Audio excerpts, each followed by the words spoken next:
কেউ দয়া করে নিজের হাতে আইন তুলে নেবেন না। কেউ বিএনপির নাম ব্যবহার করে কোনো অপকর্ম করতে চাইলে তাকে ধরে আইনে হাতে তুলে দিন। কোনো পুলিশের বিরুদ্ধে কোনো সুনির্দিষ্ট অভিযোগ থাকলে সংশ্লিষ্ট কর্তৃপক্ষের কাছে যথা নিয়মে অভিযোগ দায়ের করুন। বিচারের ভার নিজ হাতে দয়া করে তুলে নেবেন না। নিয়োগ কিংবা প্রমোশনে মেধার সর্বোচ্চ অগ্রাধিকার থাকতে হবে। হাসিনার পালনের পরে বর্তমানে খুব সুকৌশলে একটি চক্র পুলিশের মনোবল ভেঙে দেওয়ার ষড়যন্ত্রে লিপ্ত হয়েছে। পুলিশকে অকার্যকর করে দেওয়া গেলে দেশকে অস্থিতিশীল করা সহজ। ধর্মীয় সংখ্যালঘু জনগোষ্ঠীর মনে নিরাপত্তাহীনতা সৃষ্টি করা সহজ। অস্থিতিশীলকারীদের আমি হুঁশিয়ার করে দিয়ে বলতে চাই, পুলিশ কিংবা ধর্মীয় সংখ্যালঘু জনগোষ্ঠী আজ থেকে, এই মুহূর্ত থেকে হামলা কিংবা নৈরাজ্য বন্ধ করুন। এমনকি কেউ বিএনপির নাম ব্যবহার করে কোনো অপকর্ম করতে চাইলে তাকে ধরে আইনে হাতে তুলে দিন।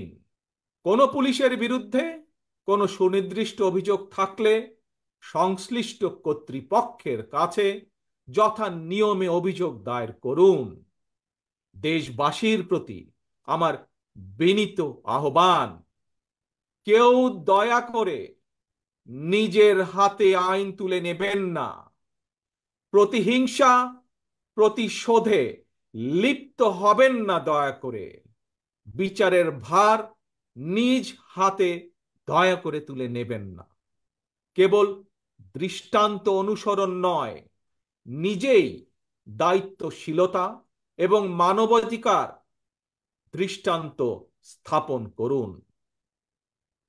প্রিয় ভাই বোনেরা, অতীত সমালোচনা কিংবা নৈরাজ্যের বদলে নৈরাজ্য কোনো সমাধান হতে পারে না। বরং বিশ্বের সঙ্গে তাল মিলিয়ে আমাদেরকে এগিয়ে যেতে হবে। শাসন প্রশাসনকে সময়োপযোগী করে গড়ে তোলা এখন সবচাইতে গুরুত্বপূর্ণ সময়ের দাবি। জ্ঞানভিত্তিক রাষ্ট্র সমাজ নির্মাণের লক্ষ্যে নিয়োগ কিংবা প্রমোশনে মেধার সর্বোচ্চ অগ্রাধিকার থাকতে হবে। দেশকে আমদানি নির্ভর কিংবা বৈদেশিক নির্ভরতা থেকে বের করে আনতে হবে আমাদেরকে।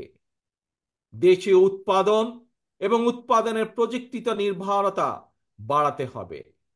দেশে কর্মসংস্থান তৈরি করে বেকার সমস্যার সমাধান দ্রুতই চেষ্টা করতে হবে সমাধান করার জন্য। গার্মেন্টস, শ্রম, ঔষধ, আউটসোর্সিং সহ সম্ভাবনায় খাতগুলোকে নিয়ে রফতানির বাজারের আওতা আমাদেরকে যে কোনো মূল্যে বাড়াতে হবে। প্রযুক্তি নির্ভর এবং কর্মমুখী শিক্ষা ব্যবস্থা চালু করে দেশে বিদেশে শ্রমবাজারের প্রতিযোগিতায় টিকে থাকার মতো দক্ষ এবং মেধাবী প্রজন্ম গড়ে তুলতে হবে।